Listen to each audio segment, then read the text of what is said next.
Voltando então, vamos aí para a nossa segunda parte da nossa aula, continuando a análise então do artigo 12, referente ao crime de posse ilegal de arma de fogo de uso permitido.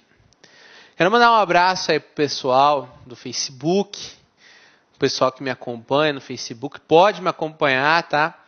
Eu fico muito feliz com todo o carinho, com toda a atenção que é prestada a mim. E desculpa quando eu não consigo responder todos os e-mails, tá? Mas eu busco sempre responder e nós vamos ter novidades importantes. E a sua dúvida é muito importante para os outros colegas. O professor Luiz Antônio acabou de me informar que agora eu terei permissão também para poder gravar as dúvidas. Então você envia a sua dúvida, eu vou separar as dúvidas que são mais pertinentes e aí eu vou gravar as respostas para que assim a dúvida possa ser aí compartilhada com os outros colegas e vai ter no site aí uma parte só para isso, para que você possa de repente ter aí a sua dúvida sanada, de repente a mesma dúvida, né? Às vezes é até um termômetro da aula, pô, esqueci de falar sobre esse assunto, ou eu falei mais ou menos sobre este assunto, é o feedback, porque às vezes eu me sinto solitário, né? Eu olho para a câmera olha para mim, e aí é uma solidão, mas eu acho que vocês estão entendendo. A câmera está entendendo? Ela está entendendo, ela fica parada, então quem cala consente, né? Então vamos lá. Análise do tipo. Então vamos compreender então o artigo 12. O primeiro verbo é possuir. Significa ter a posse de algo. Ter, deter. Mas não é transportar. Aqui você vai manter ela. Manter, ó, o segundo verbo. Manter sob sua guarda.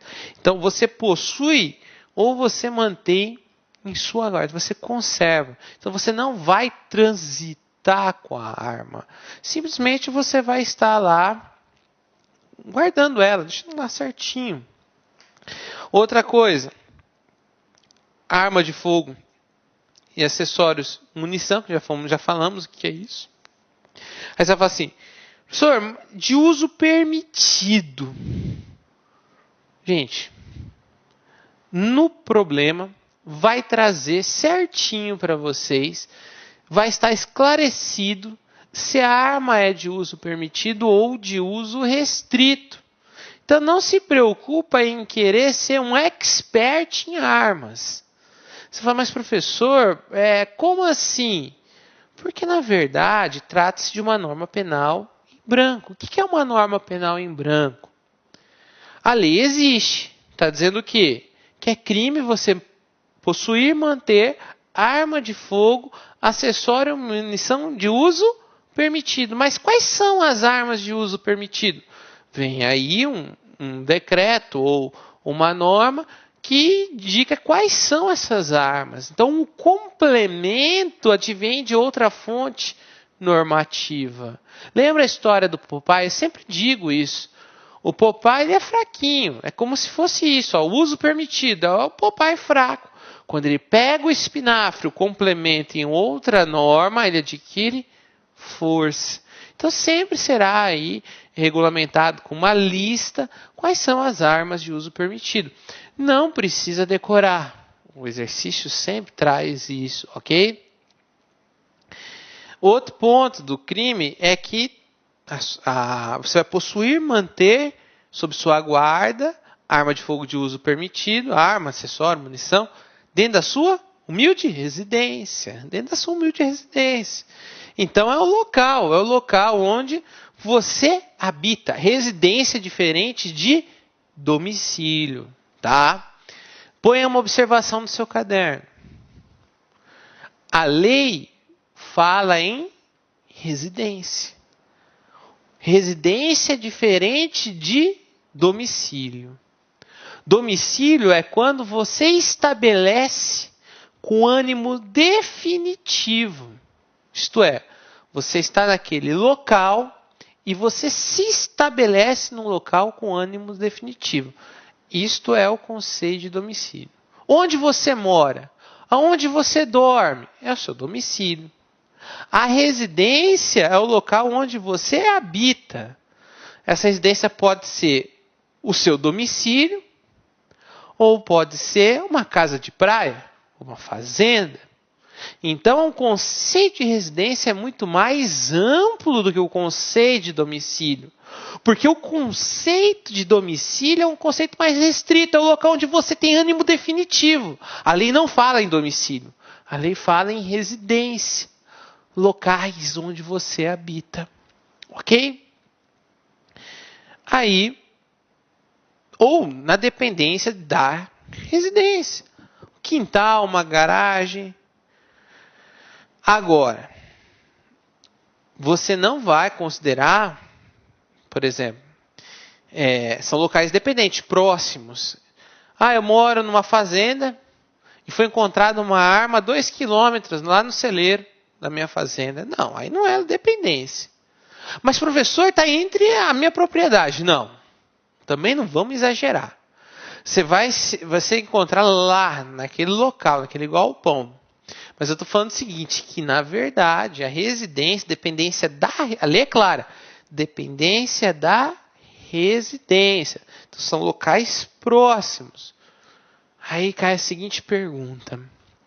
Na garagem, então na garagem é dependência. Sim, a garagem sim. Se encontrar uma arma na garagem é dependência da residência. Sim. Professor, e se eu estacionar o carro na frente da minha casa e a arma estiver lá no meu carro, na frente da minha casa, não é dependência da sua residência. A rua não é dependência da sua residência. Ok? Então preste atenção, são locais que estão ligados à residência. Vou contar um caso. Um cliente que eu tive, a polícia chegou, uma ordem de prisão, de busca e apreensão, e consequentemente prisão. Por quê? Porque na hora que ele adentrou a residência dele, ele morava numa residência em que ele e a irmã tinha como dependência o mesmo quintal. As casas eram diferentes, mas tinham o mesmo quintal. E encontraram no quintal armas de fogo. Ele alegou que não eram armas dele. Ele nem sabia que tinha armas lá. Foi encontrar a caixa d'água lá do quintal. E realmente não era dele, era da irmã. A irmã tinha cobertado para a quadrilha. Aí você falou, poxa, professor, então o irmão... Foi. Aí tive que rolar todo um processo para tentar explicar que foi encontrado? Foi. A polícia fez certo? Teoricamente fez, leva todo mundo. É assim que funciona, infelizmente. Mas depois do processo, uma dor de cabeça para isso. Mas naquele momento, a caixa d'água localizada lá no quintal da residência, sem nenhum problema, é dependência. Local de trabalho. O local de trabalho é o lugar onde exerce licitamente uma profissão. Licitamente. Pô, professor, então... Mas aqui o cara tem que ser dono ou responsável pelo local. Então o cara costuma se cair assim na prova. O frentista estava armado no seu local de trabalho. Pô, crime de porte ilegal de arma de fogo. Nem posse é, porte. Mas professor, no local de trabalho dele. Sim, mas ele não é o responsável. Ele não é o dono. Se fosse o gerente, tudo bem. Se fosse o gerente, até seria aceitável a posse e não porte. Professor, e o segurança? O segurança que está lá, bem, se o segurança não tiver a documentação necessária para o porte, ele vai responder por crime de porte ilegal de arma de fogo. Então percebam que isso é muito importante. Só uma coisa que eu quero deixar bem claro. Uma coisa interessante. Que o sujeito, ao cometer esse crime, pode botar essa observação. Ele vai cometer o crime de porte ilegal de arma de fogo de uso permitido porque ele não tem o registro da arma. Põe essa observação. OBS. Para ficar lindo o seu caderno. Registro. Se o sujeito tiver o registro da arma, se o agente tiver o registro da arma, e esta arma estiver em sua residência, ele não comete o crime. Uma coisa é você ter o registro da arma. Outra coisa é você ter a licença para portar a arma. O registro da arma é motivo para dizer que ele está dentro dos parâmetros da lei. Não há fato ilícito. Então, se o sujeito for pego na residência dele com uma arma, esta arma é registrada, ele não comete este crime. Professor, e se a arma estiver registrada e ele estiver em trânsito com essa arma? Ele comete o crime de porte. Então, uma coisa é você ter o registro da arma, uma coisa é você ter o registro dela. Outra coisa é você ter o porte desta arma. São duas coisas diferentes. Então, o crime aqui deste artigo, ele vai existir quando você não tiver o registro da arma. Aí você está cometendo o crime. Vamos a algumas questões controvertidas que podem cair na sua prova. São questões possíveis que a jurisprudência debate e aí eu separei nesse tópico para vocês. Espingarda de chumbinho.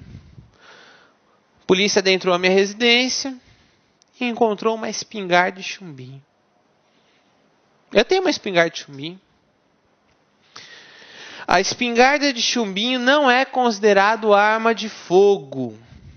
Razão pelo qual o fato é atípico. Porque a arma de chumbinho não teria ofensividade. Aí sempre tem alguém que chega assim e diz assim para mim: como não, professor? A arma de chumbinho pode cegar uma pessoa, dependendo do tipo de chumbo, pode matar. Pera. Nós estamos falando aqui do crime de porte ilegal de arma. Se ele utilizar a arma de chumbinho para matar uma pessoa, ele vai responder pelo crime de homicídio.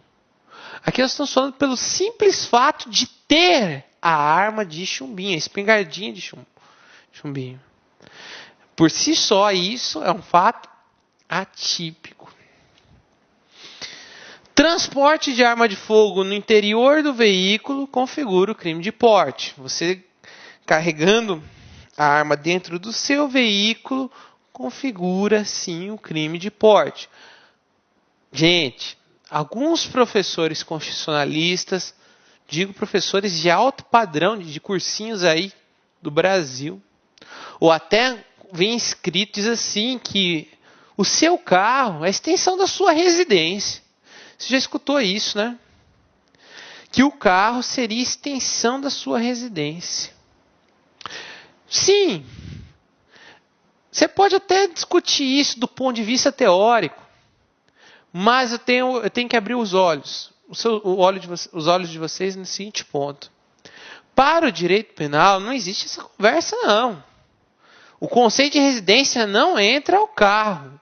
Então, se o sujeito estiver dentro de um veículo, transitando na rua, e for pego a arma dentro do veículo, configura o crime de porte.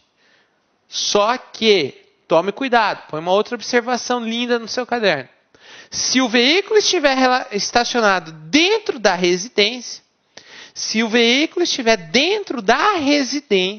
estacionado na garagem da residência do criminoso, aí é posse, porque está na dependência. Saiu da dependência, porte. Então lembra só, é um crime dentro dos muros a posse. Saiu dos muros, porte.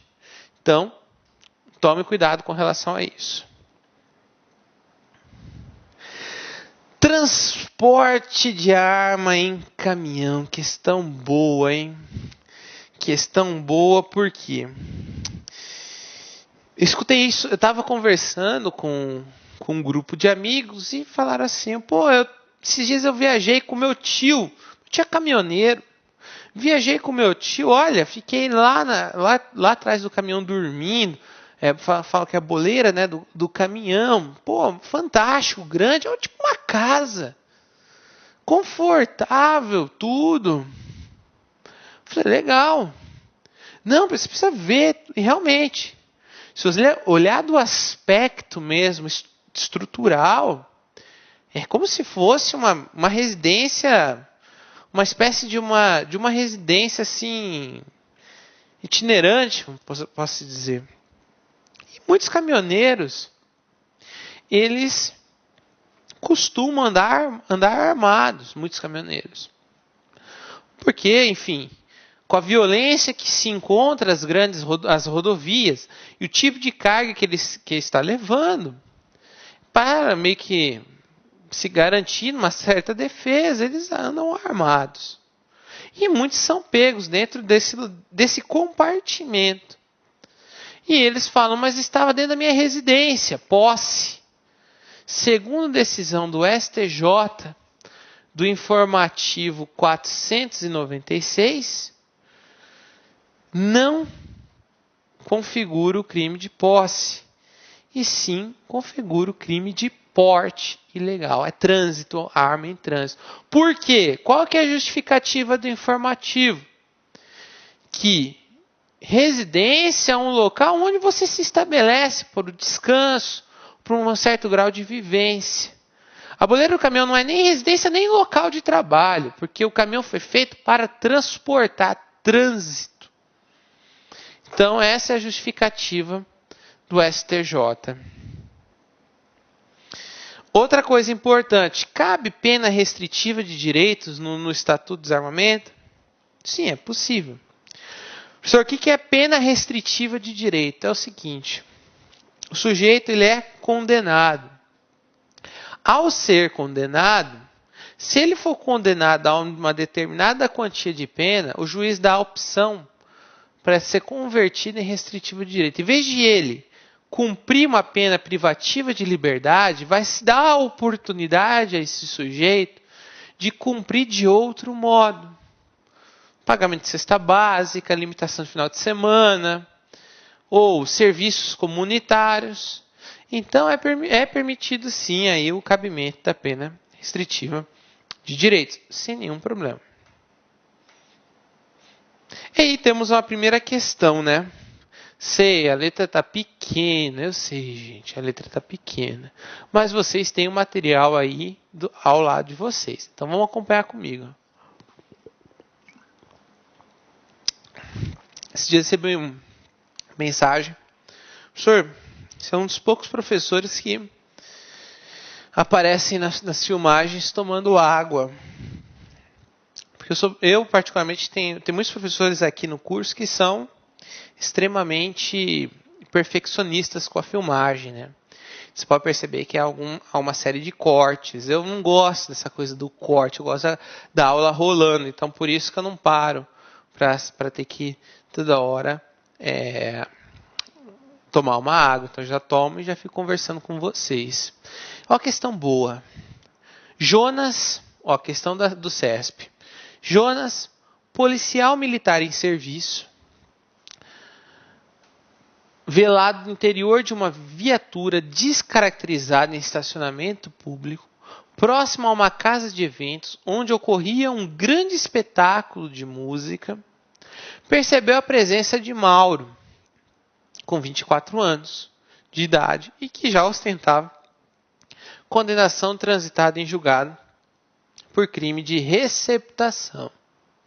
Na oportunidade, Jonas viu que Mauro usou um pequeno canivete para abrir um automóvel e neste ingressou rapidamente. Fábio, com 17 anos de idade e que acompanhava Mauro, entrou pela porta direita do passageiro e sentou-se no banco. Mauro usou o mesmo canivete para dar partida na ignição do motor e se evadir do local na condução do veículo. Jonas informou sobre o fato a outros agentes em viaturas policiais, os quais, em diligências, localizaram o veículo conduzido por Mauro e prenderam-no cerca de 10 minutos depois da abordagem.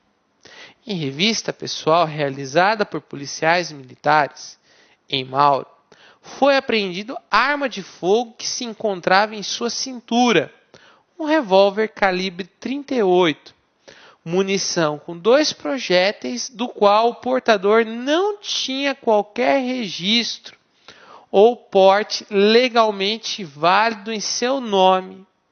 O canivete foi encontrado na posse de Fábio. Com referência à situação hipotética acima relatada, julguem os itens que seguem.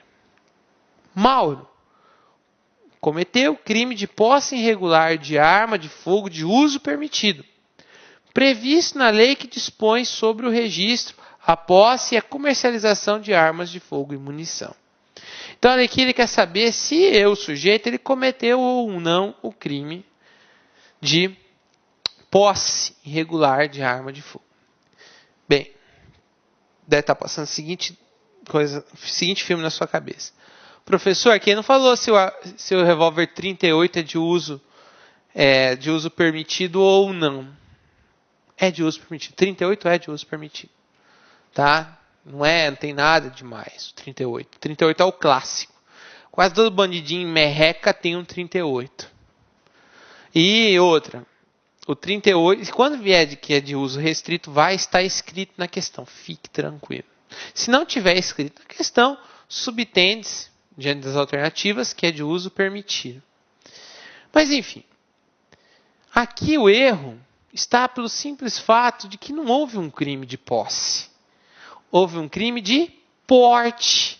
Posse seria se o agente criminoso fosse encontrado em sua residência. Mas na verdade não, ele foi parado pela polícia em trânsito dentro de um veículo. Então, consequentemente, crime de porte ilegal de arma de fogo de uso permitido. Então, a alternativa está errada. De acordo com o artigo 14, 14º da Lei 10.826 de 2003, que é o Estatuto do Desarmamento. Vamos para o próximo crime. Omissão de cautela. Cai muito esse crime, hein? Esse crime é um dos crimes, acho que é o terceiro crime mais cobrado, né? O que seria omissão de cautela? Omissão é um não fazer. Então já se põe na sua cabeça que a omissão é um não fazer. E o que acontece? Artigo 13. Deixar de observar as cautelas necessárias para impedir que menor de 18 anos ou pessoa portadora de deficiência mental se apodere de arma de fogo que esteja sob sua posse ou que seja de sua propriedade. Detenção de 1 a 2 anos e multa. Então aqui interessante nesse artigo, caput do artigo 13, que é o sujeito que ele tem uma arma de fogo. Ele tem a arma de fogo. Está na sua posse. Então eu tenho a arma de fogo. Dentro da minha casa, tenho crianças, adolescentes, menores de 18 anos. Ou entra e sai pessoas, crianças ou pessoas portadoras de deficiência mental.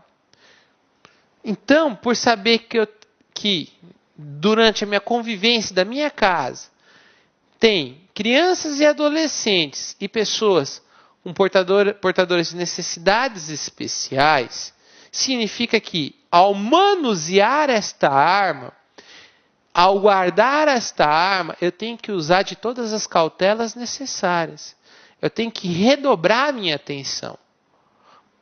Criança se apoderar de uma arma é um brinquedo para a criança. Quantos acidentes fatais acontecem por conta de um pai que deixou uma arma por engano à vista do filho, o filho foi lá e pegou a arma. Então, por conta disso, que se pune o sujeito, esse sujeito negligente que pratica este crime. Aí todo mundo fala assim, professor, este crime aqui é o quê? Segundo Rogério Sanches, ele diz que esse é uma modalidade de culpa. É o sujeito que deixa de observar as cautelas. Então, que é uma omissão, mas é uma omissão culposa. Ele diz que é a culpa sem resultado. Basta ele deixar sem resultado naturalístico. Visão do Rogério Sanches, professor Rogério Sanches. Mas aqui é um exemplo de crime omissivo, e ele diz, crime omissivo culposo, deixar de observar, negligente. Então, o ponto cerne, o cerne do crime, o ponto central do crime não é só deixar de observar as cautelas. Mas ele deixa de observar as cautelas, mas no local tem que ter a presença de criança, adolescente, menor de 18 anos, ou de deficiente mental. Já caiu em prova o seguinte: o sujeito que deixa uma arma de fogo, e esta arma de fogo fica visivelmente, e uma pessoa de 70 anos, bisavô deste, se apodere desta arma, ele está cometendo crime? Não está cometendo esse crime. Esse crime aqui é bem claro: menores de 18 anos e pessoas com deficiência mental. Então não basta ele deixar a arma à mostra, de não ter as cautelas necessárias. Tem que também ter a presença de crianças e a presença de deficientes mentais. É interessante o seguinte, professor, uma coisa é o sujeito deixar a arma. A criança tem que... Eu vou chegar nisso, antes tem que falar disso aqui. Uma coisa é você ter a arma, certo? Isso aqui é minha arma. A outra coisa é você deixar a arma sem as devidas cautelas, correto? Então são duas condutas, não são duas condutas? São dois crimes. Então a jurisprudência entende o seguinte: o sujeito que for pego dentro de uma residência, nessa situação em que ele possui uma arma de fogo e também deixa de observar as cautelas necessárias, ele responde por dois crimes em concurso material. Duas condutas, dois crimes. Soma-se as penas. Então ele responde por dois crimes: pelo crime de posse ilegal de arma de fogo, se não tiver o registro, e pelo crime da omissão. Então você percebam o seguinte: não são aqui, ele não vai responder por um crime, ele responde por dois. Porque são duas condutas. Uma conduta é possuir a arma de fogo de maneira ilegal. A outra é você deixar essa arma à mostra, sem as cautelas necessárias para a criança ou para adolescente ou deficiente possa se apoderar. Aí, a doutrina, para essa situação, deixar bem claro, que eu ainda vou voltar nesse tópico. Para essa situação, ele diz o seguinte: que a arma, sem as devidas cautelas, significa a arma que esteja municiada. Porque olha só que interessante. Porque o artigo fala deixar de observar as cautelas necessárias para impedir menor que se apodere de arma de fogo. Arma. Não está falando acessório. Não está falando munição. Está falando arma. Então, se eu de repente estiver limpando a arma e a arma está desmuniciada e deixo a arma em cima da mesa, significa o quê? Significa que eu estou tendo a cautela necessária para impedir um resultado pior. Claro! O que é uma arma sem munição? É nada. Perto de uma criança é nada. A arma tem que estar com munição para oferecer risco a este menor de 18 anos e também também a questão da pessoa deficiente mental. Então, a arma desmuniciada, se for encontrada a arma desmuniciada, não configura o crime de omissão de cautela.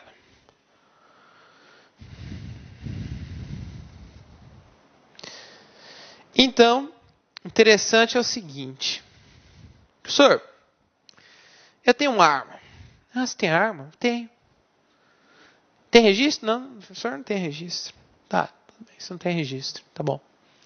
Professor, eu tenho uma arma de fogo e é o seguinte, professor. Meu filho é uma peste. Tá. Seu filho é uma peste? É. Puxou o pai, né? É. Meu filho é danado. Eu escondo a arma. Olha, o filho da mãe vai, busca, ele vai até onde e pega esta arma, professor. Eu respondo por esse delito? Não, você não responde. Porque aqui é você deixar de observar as cautelas necessárias. Se você deixou de observar, você responde criminalmente. Agora, se você observou as cautelas necessárias, e mesmo assim, a criança, adolescente ou deficiente mental se apodera desta arma, paciência. Esse crime você não responde. Então aqui, nós devemos ver o seguinte, tem um dever de cuidado objetivo. Se você cumpriu com um dever, não quer dizer que... Porque assim, o tipo penal não diz deixar de... Não fala assim, observar as cautelas eficazes. Não fala a palavra eficaz. Você tem que observar. Se é eficaz ou não, não sei. Mas você tem que observar as cautelas necessárias. Então aqui, as cautelas necessárias, se você observar, você não responde por crime algum.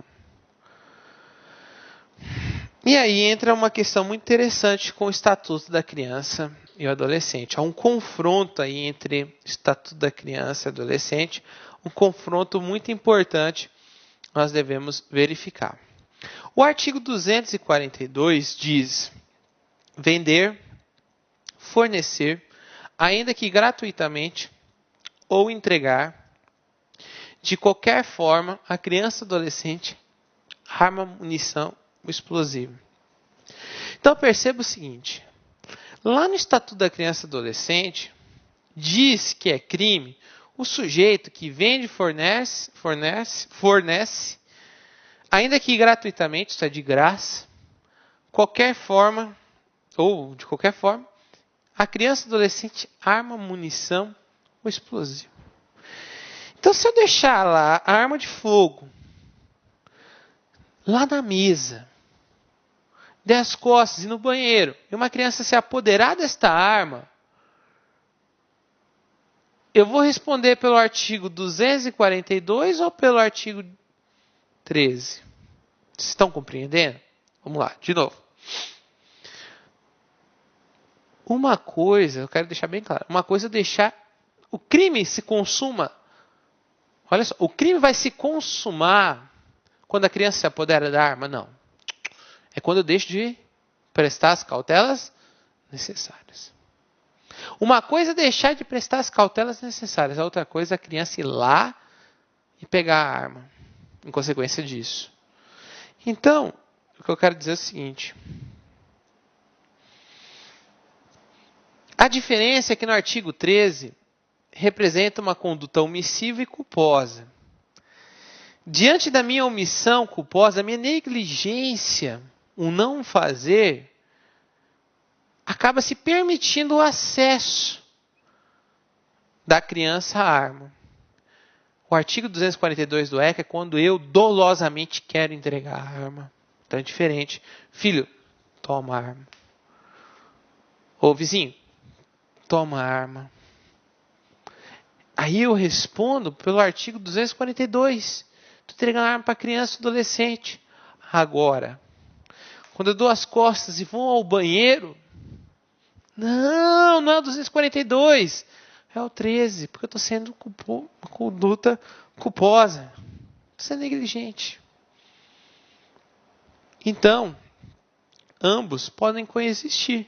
Eu posso responder pelo artigo 13, no momento, eu posso deixar de prestar as cautelas, e no outro momento, entregar dolosamente a arma. Pode existir os dois ao mesmo tempo. Então, compreender a diferença? Olha só, a diferença é como? É qual?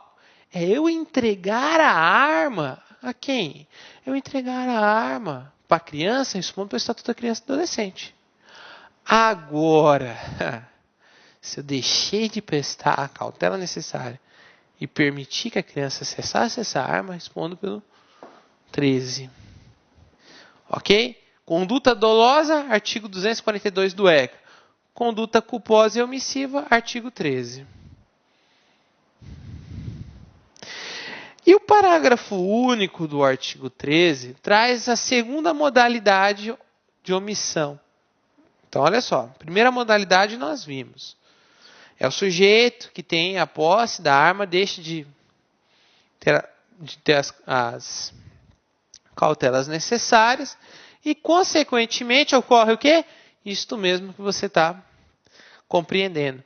Em função disso, acaba aí gerando aí a possibilidade de uma criança ou do adolescente pegar essa arma.